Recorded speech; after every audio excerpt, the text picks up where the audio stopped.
Hello बच्चों, let's read the question. The question says microvilli of epithelial cells increase the surface area, protect the cells, engulf the foreign matter या give movement to cells. ठीक है. So अगर हम बात करें epithelial cells की, तो जो उनका free surface होता है, for example ये basement membrane हो गया और ये epithelial cell हो गया. ठीक है. So इनका ये वाला पोर्शन है, ये फ्री सरफेस है. ठीक है. तो जो फ्री सरफेस होता है उसके उसके ऊपर कुछ मॉडिफिकेशंस हो रखे होते हैं. ठीक है. जैसे कुछ स्ट्रक्चर्स प्रेजेंट होते हैं, उनमें से एक हो जाता है हमारा माइक्रोविलाय. माइक्रोविलाय क्या होते हैं?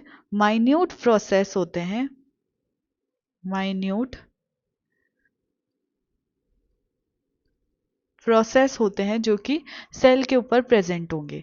ये नॉन मोटाइल होते हैं, नॉन कॉन्ट्रैक्टाइल होते हैं. कॉन्ट्रैक्ट नहीं कर सकते, मूव नहीं कर सकते.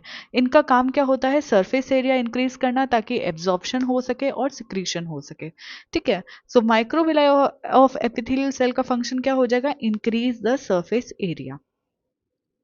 अब हम इसको एक डायग्राम से समझते हैं. ठीक है. ये सेल्स हैं और इनके ऊपर ये स्ट्रक्चर्स प्रेजेंट है. जो फर्स्ट स्ट्रक्चर दे रखा है वो हो जाएगा सीलिया का. ये हो जाएगा सीलिया. देन ये हो जाएगा स्टीरियोसीलिया. एंड ये हो जाएगा हमारा माइक्रोविलाय. ठीक है. माइक्रोविलाय क्या हो गया? माइन्यूट प्रोसेसेस हो गए जो कि इंक्रीज कर देता है surface area for absorption and secretion. ठीक है. अब हम बात करते हैं कि स्टीरियोसीलिया का क्या काम है. स्टीरियोसीलिया के ऊपर ये जो माइक्रोविलाय माइन्यूट प्रोसेसेस हैं. स्टीरियोसीलिया कैसे होते हैं? कोनिकल शेप के होते हैं. इसी तरीके से ये भी प्रोसेसेस हैं जो कि कोनिकल शेप के होंगे. ठीक है. कोनिकल शेप के होंगे. ये भी नॉन मोटाइल होंगे, नॉन कॉन्ट्रैक्टाइल होंगे. इनका भी काम सरफेस एरिया को इंक्रीज करना होगा. ठीक है. देन हम बात करते हैं सीलिया की. सीलिया लॉन्ग सिलेंड्रिकल प्रोसेसेस हो जाएंगे. ये मोटाइल होते हैं, मतलब मूव कर सकते हैं. कॉन्ट्रैक्टाइल होते हैं, मतलब कि कॉन्ट्रैक्ट कर सकते हैं. तो क्योंकि सीलिया मूव कर सकते हैं, ये हेल्प करते हैं मूवमेंट और लोकोमोशन में. ठीक है. Helps in movement and locomotion.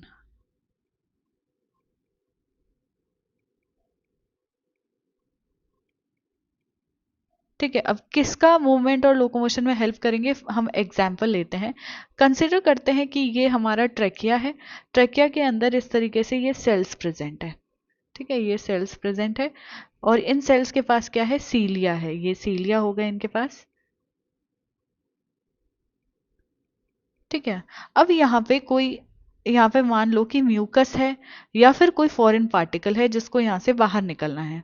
तो जो ये सीलिया प्रेजेंट होते हैं, ये क्या करते हैं? मूव करते करते इसको बाहर निकाल देंगे.